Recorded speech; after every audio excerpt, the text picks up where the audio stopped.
My initial reaction upon seeing the artwork for Marius Titus from Ryse was a pretty phenomenal idea, incorporating traditional armor and then making it much more elaborate. Ryse's armor is based on armor from the Imperial Roman period from about AD 50 to about AD 100. It consists of the lorica segmentata of a Corbridge type or almost a Newstead armor found in Scotland.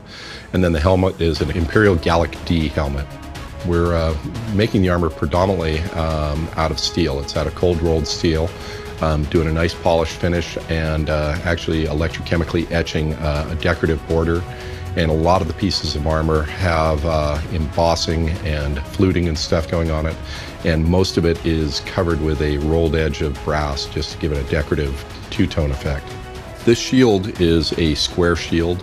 It's based on a later period scutum, probably from about 100 AD from Imperial Rome. It's also been reduced in scale. It's only 33 inches long as opposed to about a 48-inch long one that a traditional shield would have. So it makes it lighter, more maneuverable. It's kind of derived from more of an Art Deco kind of feel with the angular lines. Here's a rough view of the eagle that's going on the inside that overlays the aluminum shield that has textured leather over the top of it.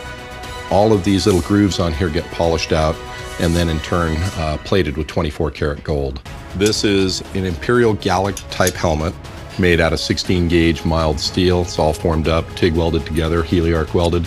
Here's the cheek pieces that have been polished up. This actually has a three-toned coloration. It's bands of black, bands of polished steel, and the brass. And then there's a crest, a bronze crest with all kinds of detail. It's kind of a Gothic arch motif, almost a Greek meander style. This is the lorica segmentata or lorica laminata, the articulated chest plate and shoulders.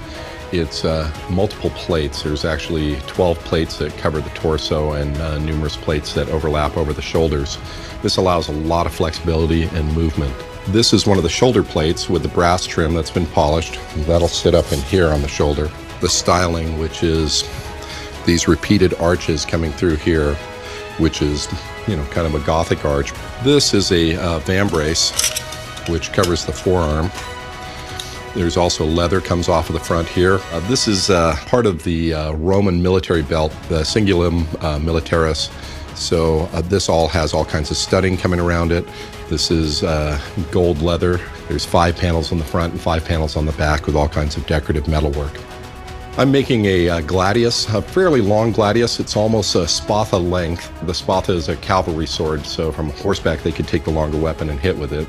The weapon I'm making for the video game is made out of an aluminum alloy for the blade with pierced out aluminum decorative kind of leaves on the top section. I've milled out the hilt out of a solid billet of brass. The grip is made out of canary wood. It's an interesting wood. And then we're cutting chevrons into it and setting brass into it. And then the pommel is a piece of steel that we've turned and ground to shape that'll have a brass disc in the center for the decorative element.